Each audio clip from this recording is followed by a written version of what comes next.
Muy bien, cuando hacemos esta pregunta, muchas veces vienen a nuestra mente muchas respuestas que podemos dar. Y la verdad es que, si somos honestos, yo no tengo una respuesta per se a si Dios es bueno, ¿por qué nos pasan cosas malas? Porque a cada uno de nosotros, de manera particular, tenemos una historia, tenemos una situación, tenemos diferentes eventos en nuestra vida. Y tu caso puede ser totalmente diferente al caso de otra persona. Entonces, ¿qué yo quiero hacer? Yo quiero ir a través de algunos principios generales que debemos conocer para cuando nos pasen, porque nos van a pasar cosas malas, vamos a sufrir. Si tú no lo sabías, yo quiero prepararte y como pastor esa es una de mis responsabilidades, preparar a mis ovejas. Tú vas a sufrir. Llegará un momento donde vendrán tiempos de dolor. Y si tú no conoces a Dios y no estás preparado, va a ser mucho peor para ti. Así que lo que yo quiero es caminar sobre algunas ideas, sobre algunos principios bíblicos, de forma tal que cuando nos pasen cosas malas, nosotros podamos entender que el Dios bueno lo ha permitido y ese Dios bueno estará con nosotros en ese tiempo. Amén. Entonces, lo primero es dos grandes verdades que tú tienes que conocer. Tú tienes que creer. Y de esas dos grandes verdades va a depender todo lo que vamos a estar hablando en el día de hoy. Dos verdades que son verdad aunque tú no lo creas. ¿Por qué? Porque Dios así lo ha dicho. La primera de ellas es que Dios es bueno. No importa dónde tú estás, no importa tu situación, Dios es bueno. Y lo segundo que Él ha dicho también es que todas las cosas obran para bien. Son dos grandes verdades. Dios es bueno y todo obra para bien. Y yo quiero brevemente ir sobre esos dos puntos. El primero es, Dios es bueno. Miren lo que dice el Salmo 136, versículo 1. Den gracias al Señor porque Él es bueno, porque para siempre es su misericordia. Interesantemente, aquí el salmista no está diciendo que Dios hace cosas buenas, que Él actúa de manera bondadosa, que Él tiene momentos de bondad, no, Él es bueno. Así como decía mi hermano allá, que estaba aquí arriba, Víctor, ahorita, que su versículo favorito era Mateo 11:28. Cristo dice en Mateo 28, aprended de mí que soy manso y humilde. Cristo es manso y humilde, eso es lo que Él es. De Dios te dice, el salmista dice que Dios es bueno. Tú y yo somos de carne y hueso. Dios se describe a sí mismo como bueno. Y esa verdad tú tienes que entenderla, tienes que bajarla al corazón. Y por eso es importante que tú y yo conozcamos a Dios. Porque en medio de la aflicción, en medio de las situaciones difíciles, yo puedo conocer que Dios es bueno. Yo puedo entender que el Dios bueno que permitió esto, tiene un propósito para mí a través de esta situación. Y también Nahum, uno de los profetas más conocidos por ustedes, probablemente de los favoritos, dice en el capítulo 1, versículo 7, bueno es el Señor, una fortaleza en los días de angustia, y conoce a todos los que en Él se refugian. Bueno es Dios, eso es algo que caracteriza a Dios, su bondad. Y yo quiero repetir a lo que dije, Dios no hace cosas buenas, Dios no tiene momentos donde se muestra bondadoso, Él es siempre bueno. A.W. Pink, hablando sobre este atributo de Dios, de su bondad, dice lo siguiente, la bondad de Dios corresponde a la perfección de su naturaleza. Dios es luz y en Él no hay ninguna tinieblas. La perfección de la naturaleza de Dios es tan absoluta que no hay nada en ella que sea incompleta o defectuosa.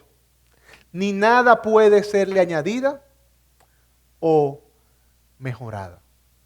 A.W. Pink dice, oiga, Dios es perfecto como es. Y Él es completamente bueno. ¿Por qué? Porque Él no necesita que se le agregue algo, que se le añada algo. Él no está incompleto. Él es completamente, en toda su dimensión, bueno. Porque Él es perfecto. Y todo cuanto Él hace, Él lo hace de una manera bondadosa. Entonces, lo primero que debemos conocer tú y yo es que no importa lo que estemos pasando, el Dios que nos ha permitido, y sabemos que lo ha permitido porque es lo que permite todas las cosas, como dice Lamentaciones 3, el Dios que ha permitido todas las cosas es un Dios bueno. Y lo segundo es que Él mismo ha dicho que todas las cosas obrarán para bien. Eso no lo digo yo, eso lo dice la palabra de Dios. Romanos 8:28, uno de los versos favoritos para muchos. Y sabemos que para los que aman a Dios, todas las cosas cooperan para bien. Esto es para los que son llamados conforme a a su propósito. Y si nosotros nos vamos a este pasaje, nos damos cuenta de algunas verdades que dice. Empieza con y sabemos. No es que cuestionamos, no es que nos preguntamos, no es que ponemos a prueba. No, es que sabemos. Es que tenemos una convicción real. Es que estamos seguros de que para los que aman a Dios, todas las cosas cooperarán para bien. Y Él nos dice aquí algunas cosas. La mayoría de las cosas, no. Todas las cosas cooperarán para bien. Esto es, ¿para qué? Para los que son llamados conforme a su propósito. Aquellos que son de Él, aquellos que son suyos, todas las cosas cooperan para bien. Hay un autor que se llama Ray Pritchard que dice lo siguiente. Pablo, con este verso, con Romanos 8:28, está levantando un letrero sobre los misterios inexplicables de la vida. Un letrero que dice, silencio, Dios en acción. Debemos cuidarnos de juzgar el fin por el principio o querer juzgar lo que no podemos ver por lo que podemos ver. Muchas veces nosotros decimos, es que esto que me está pasando, esta aflicción que yo tengo en mi vida hoy, no puede tener un propósito. ¿Por qué Dios me permitió esto? ¿Cómo es posible que el esposo que yo tenía, que amaba, me abandonó? Y aquí en este grupo tenemos probablemente algunos solteros. ¿Cómo es posible que mi hijo, no sé si alguno es padre aquí, se haya enfermado? ¿Cómo es posible que yo perdí a mi padre? ¿Qué propósito hay en eso? Dios conoce el propósito. El problema es que nosotros muchas veces queremos ver el principio y no queremos ver el final. Y el final no lo conocemos. Pero como sabemos que Dios es bueno, podemos esperar que lo que viene al final será bueno para nosotros. Porque Él así lo ha dicho. Muchos de ustedes pueden decir, bueno, pastor, usted no sabe las cosas que yo he pasado. Tú no sabes la aflicción que yo he tenido que vivir. Yo no sé lo que tú has tenido que vivir. Pero yo te puedo garantizar que Dios es bueno porque yo lo he experimentado en mi propia vida. Yo he experimentado el dolor en mi vida. En el cementerio Cristo Redentor hay una lápida que tiene el nombre de mi hijo que está enterrado ahí. Y en medio de la aflicción de haber perdido a un hijo, yo puedo decir que Dios es bueno. Y probablemente muchos de ustedes se quedan en shock, pero es verdad. Porque esa aflicción, que fue muy dolorosa, trajo como consecuencia que hoy yo esté parado aquí delante de ustedes. Porque probablemente yo no hubiera entrado al ministerio pastoral, no me hubiera ido a estudiar fuera de Estados Unidos, no me hubiera preparado, no hubiera podido servir a Cristo como lo estoy haciendo hoy si eso no hubiera pasado. Entonces, lo que para mí fue un momento de dolor y lo sigue siendo porque seguimos recordando con dolor, pero con esperanza. Lo recordamos con dolor, pero con esperanza. ¿Por qué? Porque confiamos en la palabra de Dios. Y confiamos que Él dice que todas las cosas cooperan para bien. Yo hoy he encontrado propósito en eso que pasó hace ya 8 años. Y le doy gracias al Señor por usar eso para darme la oportunidad de servir a su reino y servirle de forma tal que puedo ministrar a otros e impactar a otros con mi vida. Así que esas dos premisas yo creo que son importantes que conozcamos. ¿Cómo un Dios bueno permite que me pasen cosas malas? Primero, Dios es bueno. Lo segundo, Él ha dicho, me pueden pasar cosas malas, pero esas cosas malas cooperarán para bien. Esas dos cosas yo creo que tú la grabas en tu mente, que la creas, porque si tú no la crees, todo lo que sigue adelante, lo que va a seguir adelante, probablemente te pase por arriba. Entonces, Dios es bueno, todas las cosas cooperarán para bien. Ahora, yo quiero compartir con ustedes 10 posibles razones por la cual Dios permite momentos de sufrimiento, momentos de dolor en mi vida. Y pongo posibles porque en un caso puede ser una, en otro caso puede ser otra, pero estamos seguros, estoy seguro y convencido por el estudio de la palabra de Dios, que alguna de esas razones te aplica a ti, en el momento del sufrimiento donde estás o en el momento de sufrimiento donde te encontrarás. Así que vamos a ver algunas de estas razones o posibles razones por la cual un Dios bueno permite el sufrimiento en mi vida. La primera de esas es que el sufrimiento prueba lo que somos. El Dios bueno, que hace que todo coopere para bien, usa el sufrimiento para probarme. para que yo pueda ver realmente si yo soy parte de aquellos que han amado a Dios y sobre los cuales el propósito de Dios se cumplirá. Dios utiliza el sufrimiento para ponerme a prueba. Eso no lo digo yo, eso lo dice la palabra de Dios. Miren cómo dice Santiago 1, versículo 12. Bienaventurado el hombre que persevera bajo la prueba, porque una vez ha sido probado, recibirá la corona de vida que el Señor ha prometido a aquellos que le aman. Dios permite prueba en nuestra vida para nosotros mismos poder saber, oye, yo no soy el mismo de antes. La forma como yo reacciono hoy en medio de las situaciones de dolor no es como yo reaccionaba antes. Antes yo reaccionaba como una persona que no tenía esperanza, pero hoy yo puedo reaccionar, actuar, estar en medio del dolor con gozo, porque yo sé quién me sostiene en medio de la prueba. Dios permite el sufrimiento para probar quiénes somos. Número 2, y eso no podemos evitar sacarlo de aquí, Dios permite el sufrimiento por nuestros errores y pecados. Nosotros no podemos evitar que Dios, que nos ama, porque nos ama cuando pecamos, nos discipline, nos permita momentos de dolor. Yo conozco personas que han tomado decisiones en contra de consejos pastorales y que han pasado, que ha traído como consecuencia mucho sufrimiento. Dios usó ese sufrimiento para mostrarle su amor, su gracia, varias de las cosas que vamos a ver más adelante, pero vino como consecuencia de que de su pecado. Y esa es la historia que encontramos en la Biblia, en el Antiguo Testamento. El pueblo de Dios fue disciplinado por Dios, sufrió muchas veces, ¿por qué? Por no seguir el consejo de Dios y no seguir los mandatos de Dios. Oseas 4:6 así lo dice. Mi pueblo es destruido por falta de conocimiento. Por cuanto tú has rechazado el conocimiento, yo también te rechazaré para que no seas mi sacerdote. Como has olvidado la ley de tu Dios, yo me olvidaré de tus hijos. Palabras duras al pueblo de Israel en ese momento. Y Dios le decía a través del profeta, oye, por tu pecado, por tu haberte olvidado de mí, de mis mandatos, yo te voy a disciplinar.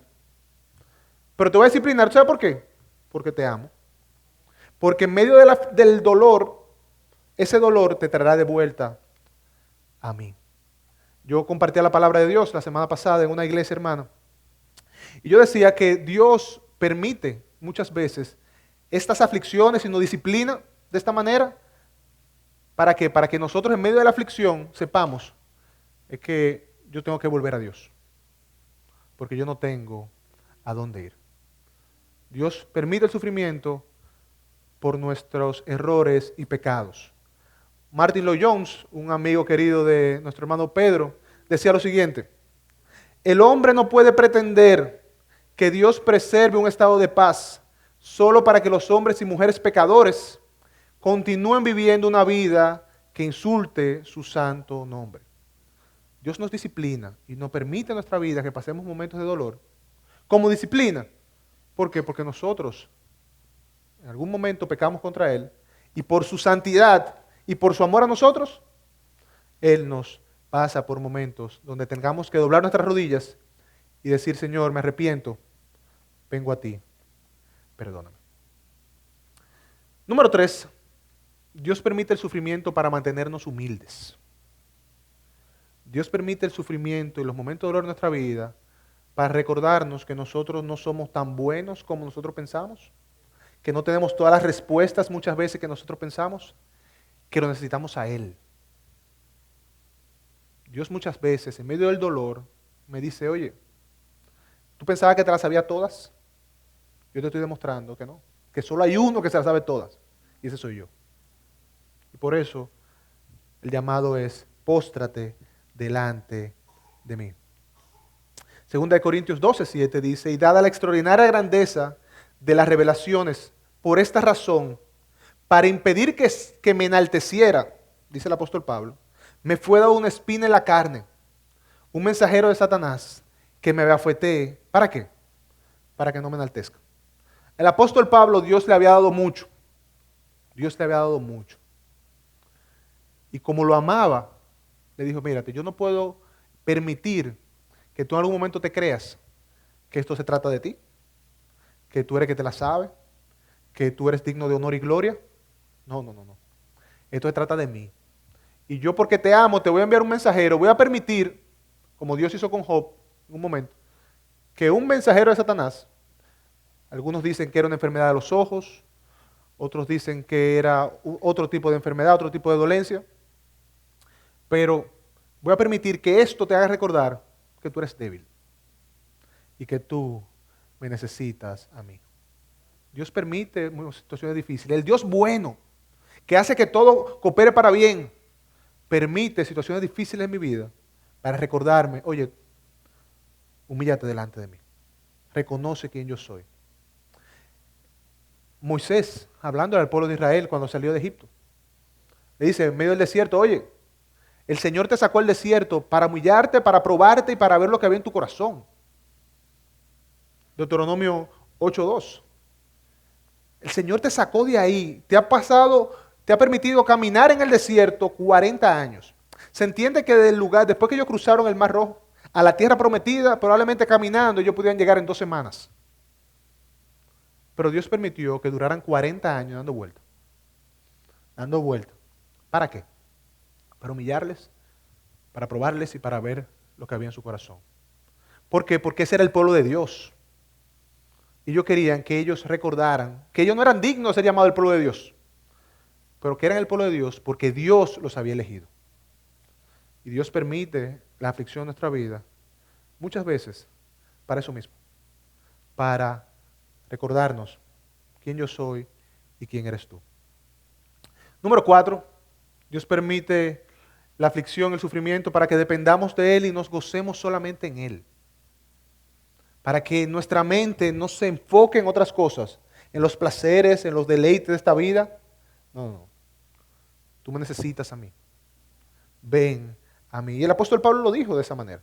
2 Corintios 12:9, un versículo que muchos de ustedes lo citan, muchos de ustedes lo escriben en momentos de dificultad, pero que es un recordatorio a nosotros de por qué Dios permite el sufrimiento.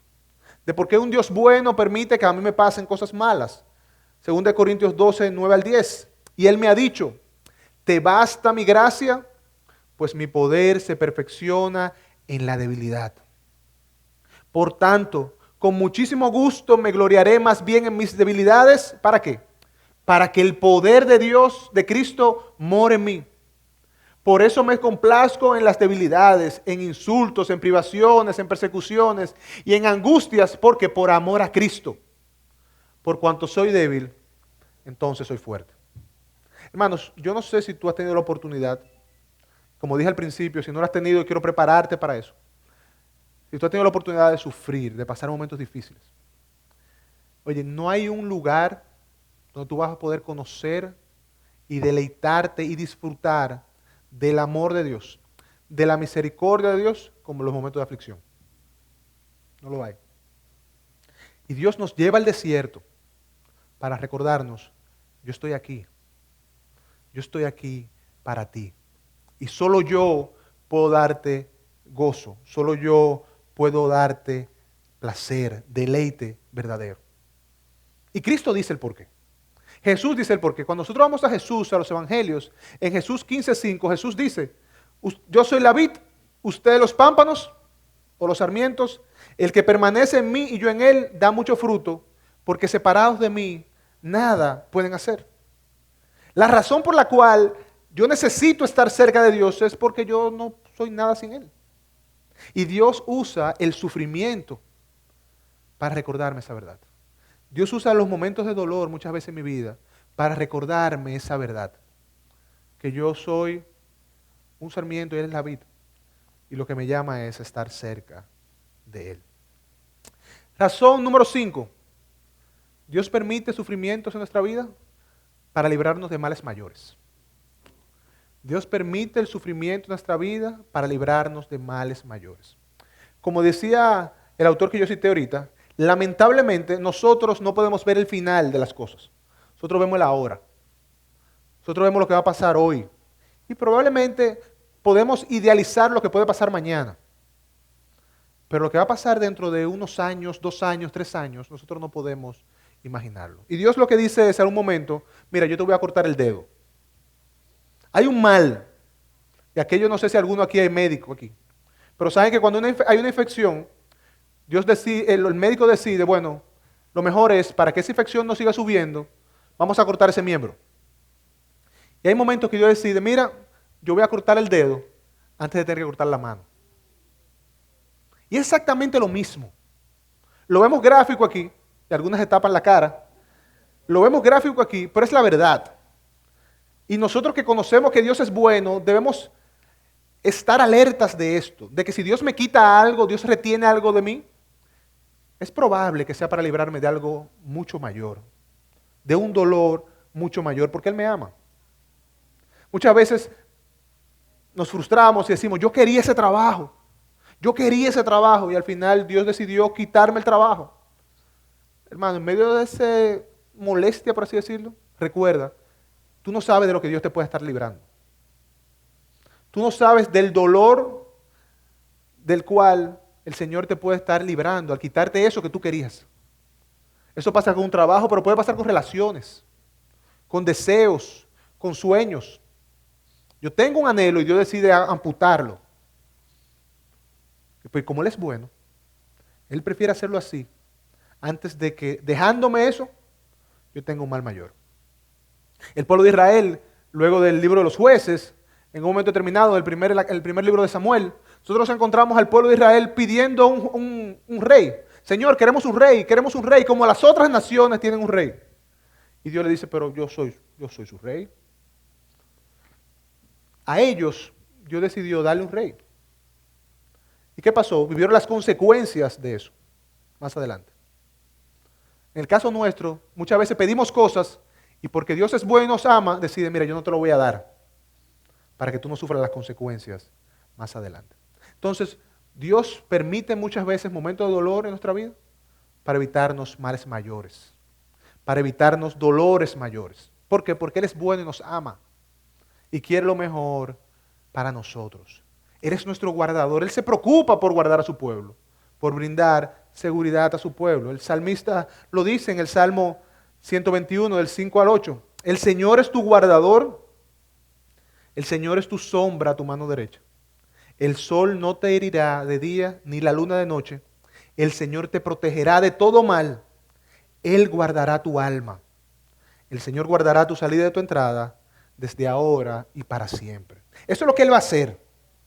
Y para guardarnos, Él dice, y hay cosas que yo tengo que quitar aquí. Y ese quitado normalmente duele.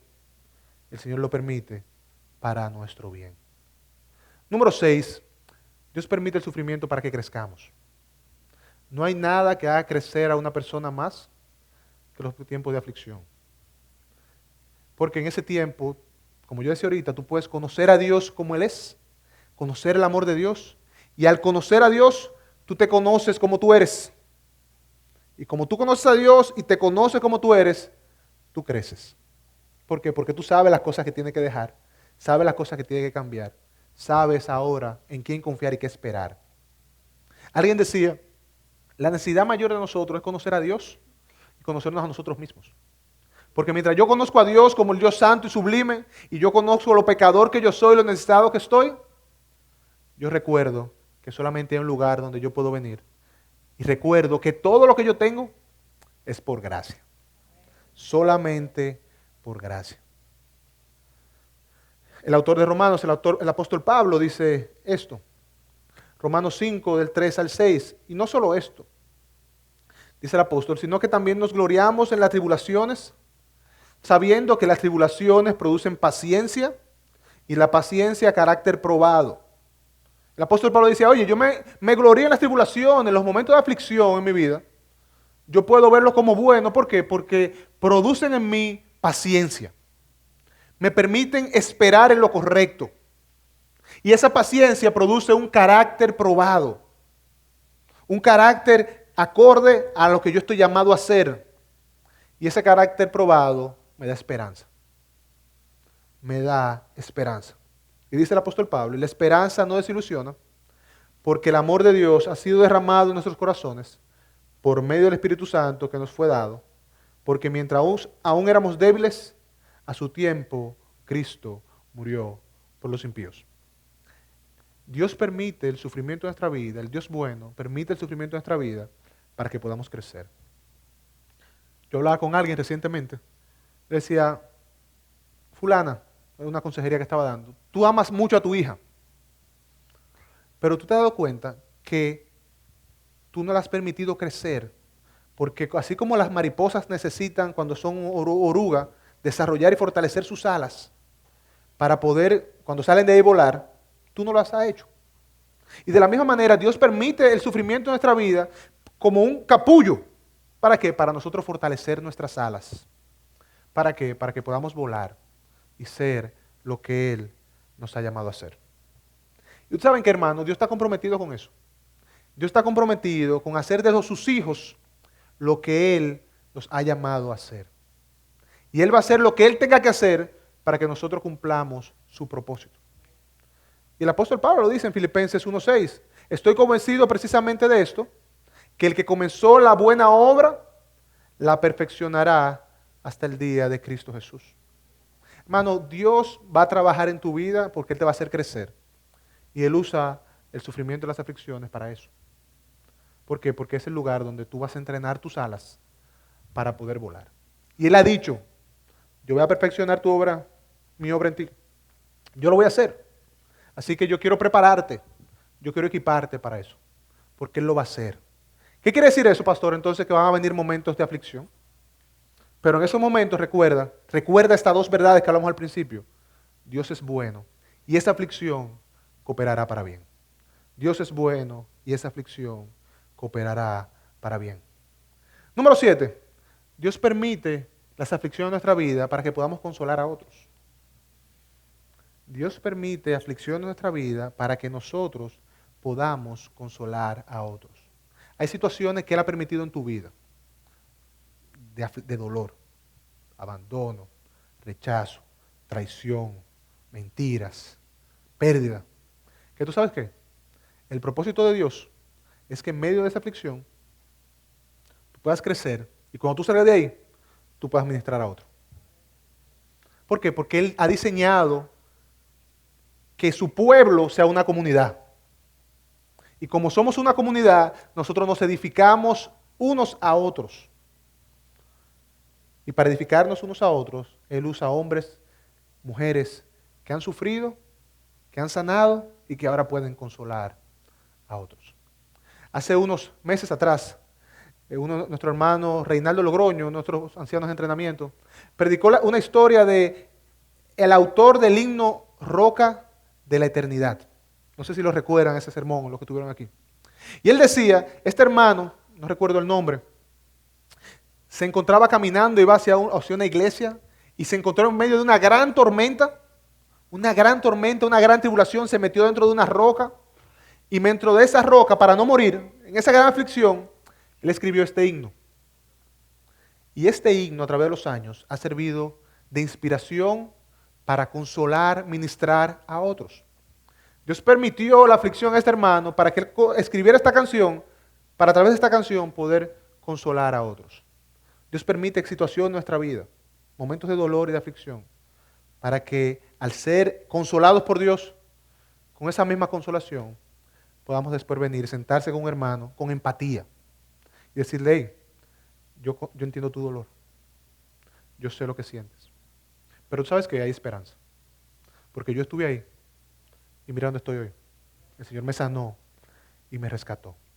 Dios usa los momentos de aflicción en nuestra vida. El Dios bueno usa estos momentos para consolar a otros. El apóstol Pablo lo dice de esta manera en 2 Corintios 1:4. El cual nos consuela en todas nuestras tribulaciones, Dios, para que también nosotros podamos consolar a los que están en cualquier aflicción, dándoles el consuelo con que nosotros mismos somos consolados por Dios. Yo creo que este verso resume exactamente lo que yo dije.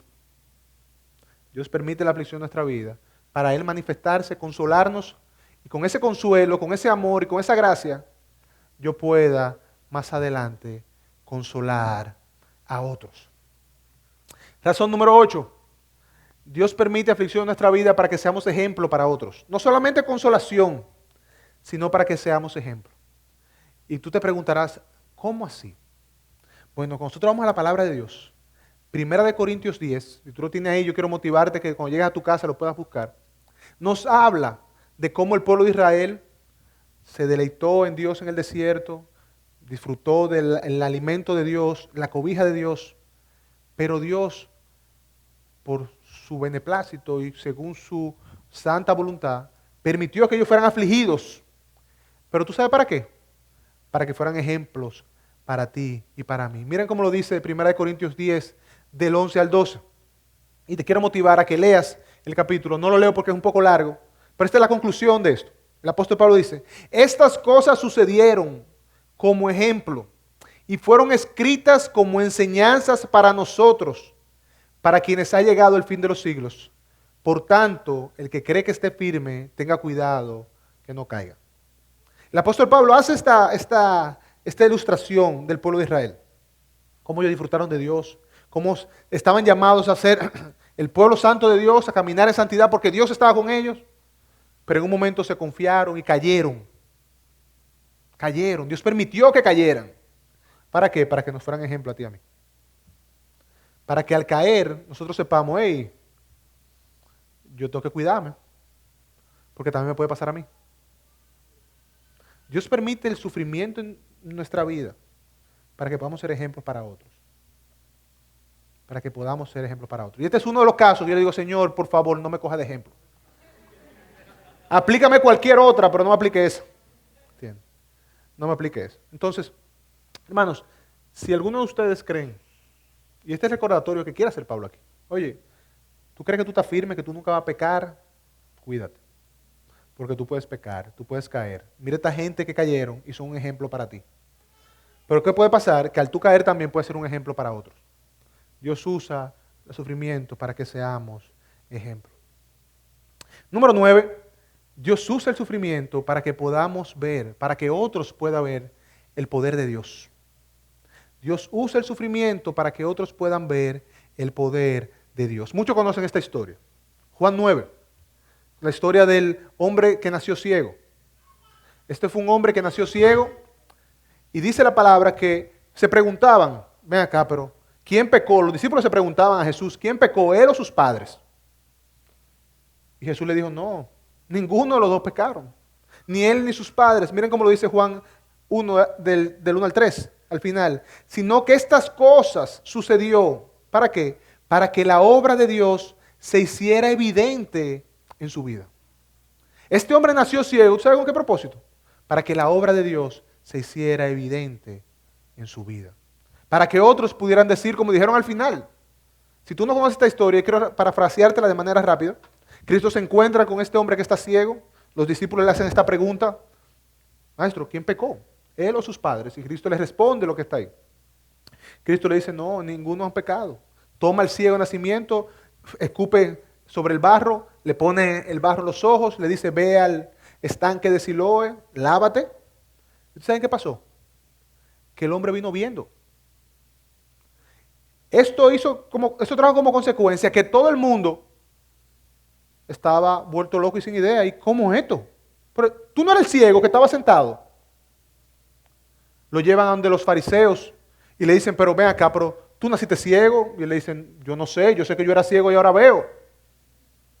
No, y buscan a los padres. Y los padres le dicen, sí, él nació ciego.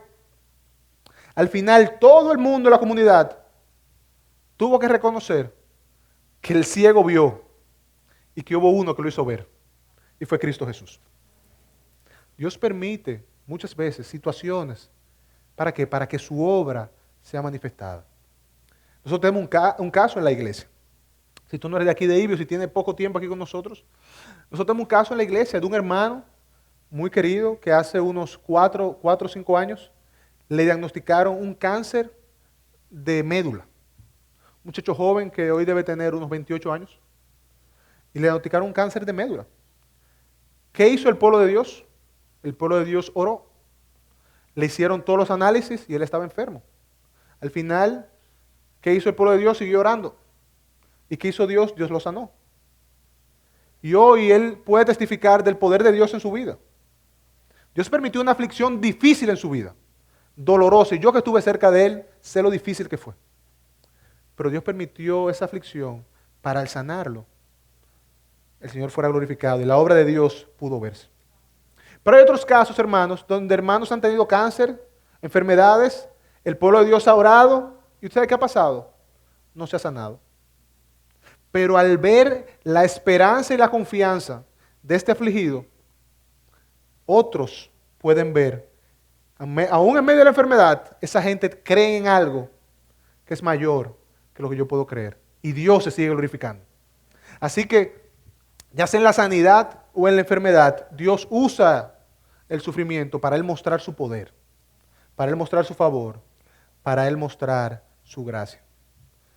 Yo no sé cuál es tu caso y quizá tú puedas tener testimonios y quizá Pedro puede ahorita inventarse una noche de testimonios aquí, donde podamos ver cómo Dios ha mostrado su poder en nuestra vida. Y muchas veces pensamos en cosas grandes, como una sanación de un ciego, una sanación de un cáncer, pero Dios va haciendo cosas diariamente en tu vida, que son milagros. Y usa aflicciones para Él trabajar en eso, mostrarse y verse como el Dios que Él es. Y finalmente, Dios utiliza las aflicciones para bendecir a su pueblo. El Dios bueno muchas veces utiliza las aflicciones de los suyos para Él bendecir a su pueblo. Muchas veces nosotros pensamos, y esto era lo que yo quería decir al principio y no lo dije y quiero decirlo ahora. Muchas veces nosotros pensamos que el que se porta bien, Dios lo bendice. Y se nos ha metido la doctrina de la retribución. Si yo soy bueno, Dios me va a pagar bien. Pero ese no es el caso. Así no es que Dios opera. Dios, al que obra bien, Él lo bendice con su espíritu. Y lo usa en medio de cualquier situación de aflicción para bien. Entonces, quería decir eso al principio y se me olvidó, pero recuerda eso, la doctrina de la retribución no existe. Si tú quieres pensar en la doctrina de la retribución, léete el libro de Job. Dios dice que Job era un hombre justo y pasó todas las aflicciones. ¿Por qué? Porque Dios quería cumplir un propósito en la vida de Job, como así lo hizo. Pero ahora quiero volver a este punto, número 10. Dios utiliza las aflicciones, el Dios bueno utiliza el sufrimiento muchas veces para bendecir a su pueblo. Nosotros nos encontramos en la palabra de Dios esta historia, y no sé si tú la conoces, si no la conoces también quiero motivarte a que la estudies. La vida de José. Cuando vamos al libro de Génesis, del capítulo 37 al capítulo 45, nos encontramos en la historia de José. José era uno de los hijos de Jacob, el más pequeño de los hijos de Jacob. En un momento él tiene un sueño donde él ve, y es una especie de visión según él, donde él iba a ver a sus hermanos postrándose alrededor de él, delante de él. Y como joven al fin, orgulloso al fin y freco al fin, va donde sus hermanos se lo cuenta. ¿Y saben lo que hacen sus hermanos? Sus hermanos lo venden como esclavo. José es esclavizado, en un momento es liberado y llega a ser el segundo al mando de este hombre, que se me ha olvidado el nombre. No fue de Faraón, antes de Faraón. De Potifar. Él es el segundo de Potifar, al punto tal que Potifar decía que él no se ocupaba de nada porque José se encargaba de todo. José, un hombre fiel, un hombre justo, un hombre bueno, humanamente hablando. La esposa de Potifar dice, ven acá, José, tú eres un hombre buen mozo, acuéstate conmigo. José le dice, mira, mi amo ha puesto todo en mis manos, ¿cómo yo le puedo hacer esto a mi amo? ¿Cómo voy a deshonrar yo a mi Dios? Sale huyendo, ella le quita parte de la ropa, ella acusa a José delante de Potifar, le dice, tu siervo trató de abusarme. ¿Y qué hace Potifar? Lo mete en la cárcel. Lo mete en la cárcel. Y estando en la cárcel, él se encuentra con un copero, el copero de Faraón. Él le habla al copero, le pide al copero, oye, intercede por mí cuando tú salgas de aquí. Habla, yo soy un hombre justo. Pasan años, él preso. Y luego de ahí, el copero se recuerda de él por una visión que tuvo Faraón. José sale de la cárcel, interpreta el sueño Y saben que José, que fue vendido por sus hermanos, que estuvo segundo al mando de Potifar, que fue encarcelado, llegó a ser ahora el segundo en todo Egipto. Los hermanos lo vendieron y pensaron que le hicieron un mal. Y Dios llevó a José ahora a ser el segundo al mando de todo Egipto. Dios le da a José una visión o una interpretación del sueño de Faraón. Le dice, oye, tenemos que prepararnos para los 7 años de vaca gorda y 7 años de vaca flaca. Y Dios usa a José para bendecir Egipto, pero no solamente para bendecir Egipto. Usa a José como segundo al mando de Faraón para bendecir a su pueblo. José pasó la 1001, estuvo preso, lo metieron en una cisterna de sus hermanos, lo vendieron. ¿Con qué propósito? Para que Dios lo llevara a Egipto. Y miren cómo lo dice Génesis 45, del 4 al 8. Dice, y José dijo a sus hermanos, ya cuando sus hermanos vinieron buscando ayuda, hey, nos vamos a morir, ¿dónde estamos? Porque estamos en tiempo de vaca flaca. Dice José, y José dijo a sus hermanos, acérquense ahora a mí. Y se acercaron. Y les dijo, yo soy su hermano José, a quienes ustedes vendieron a Egipto. Ahora pues, no se entristezcan, ni les pese el haberme vendido aquí. Pues para que se preservara vidas, me envió Dios delante de ustedes. Oye, José está diciendo, hermanos, ustedes me vendieron. Yo fui donde Potifar. La mujer de Potifar se quiso acostar conmigo y me traicionó y dijo mentiras de mí para que yo cayera preso. Para el estar preso, yo poder estar aquí. ¿Para qué? Para yo poder ayudarle a ustedes. Porque en estos 2 años ha habido hambre en la tierra y todavía quedan otros 5 años en los cuales no habrá ni siembra ni siega. Dios me envió delante de ustedes para preservarles un remanente en la tierra. Para eso Dios lo envió. Y para guardarlos con vida mediante una gran liberación. Ahora pues, no fueron ustedes los que me enviaron aquí, sino Dios. Él me ha puesto por padre de Faraón y señor de toda su casa y gobernador sobre toda la tierra de Egipto. Hermanos, Dios utilizó el mal contra José, el sufrimiento de José. ¿Con qué propósito? Con más adelante el poder bendecir y guardar a su pueblo. Tú no sabes, ni yo tampoco, lo que Dios va a hacer contigo y conmigo más adelante. Tú no sabes cómo este momento de sufrimiento que te está permitiendo pasar va a ser de impacto para bendecir al pueblo de Dios. Tú no lo sabes. Yo lo que sí quiero darte en el día de hoy es esperanza. Que si tú estás ahí, o cuando estés ahí, tú puedas tener puestos los ojos en el más allá, por encima del sol, y recordar, esta aflicción, Dios la puede usar y la va a usar para su gloria. Porque eso es lo que Dios le encanta hacer y lo que es un maestro en hacer. Si tú preguntas, wow, ¿podrá ser así? Puede ser así. Porque así que Dios lo ha hecho las cosas. Hermano, ¿tú quieres ver un acto más satánico, más malévolo, más despiadado que el que llevó a Cristo a la cruz? ¿Tú sabías o sabes las consecuencias de eso para ti y para mí? Si Cristo no es vendido, si Cristo no es traicionado, si Cristo no hubiera sido crucificado, tú y yo hoy no tendríamos esperanza. El justo, el único bueno que caminó fielmente sobre la tierra, el único que vivió sin pecado, sufrió el peor de los dolores, el peor de los males, para que tú y yo hoy podamos tener esperanza. Dios usa, el Dios bueno, usa el sufrimiento para bendecir a su pueblo. La mayor bendición que Dios pudo darle a su pueblo, lo hizo a través del Hijo de Dios que se clavó en una cruz y sufrió la muerte maldita por ti y por mí. Miren cómo lo dice Isaías 53:2, profetizando años atrás. profetizó. Creció delante de él como renuevo tierno, como raíz de tierra seca, hablando de Jesús. No tenía aspecto hermoso ni majestad para que le miremos, ni apariencia para que le deseemos. Fue despreciado y desechado de los hombres, varón de dolores y experimentado en aflicciones. Y como uno de quienes los hombres esconden el rostro, fue despreciado. Y no le estimamos. Ciertamente Él llevó nuestras enfermedades y cargó nuestros dolores.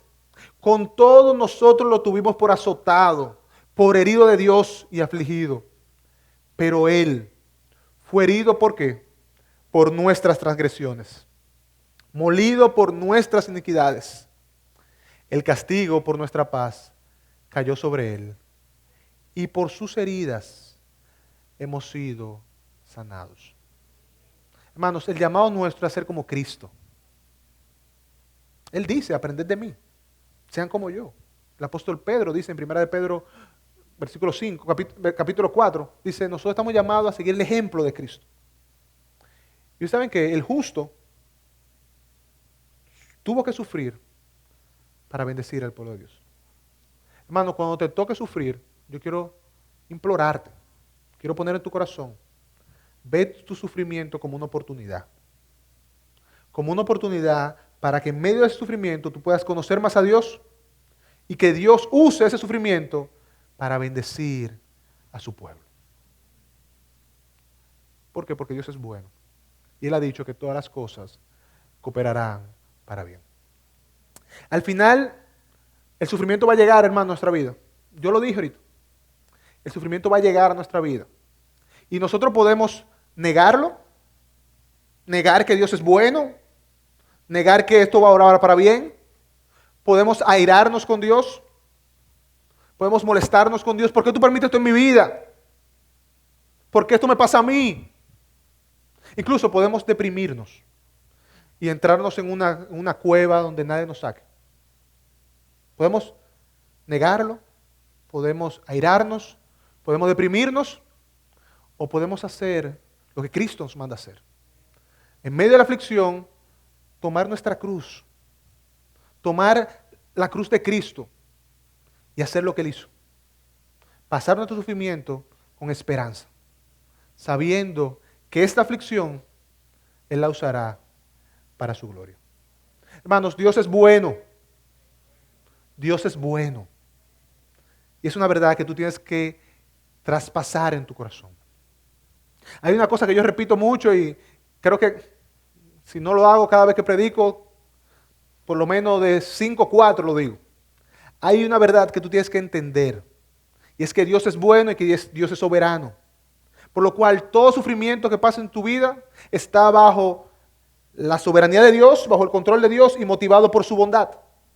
Es decir, que tú puedes tener paz. Tú puedes tener paz en medio del sufrimiento. Entonces, la pregunta es, ¿qué haremos ahora?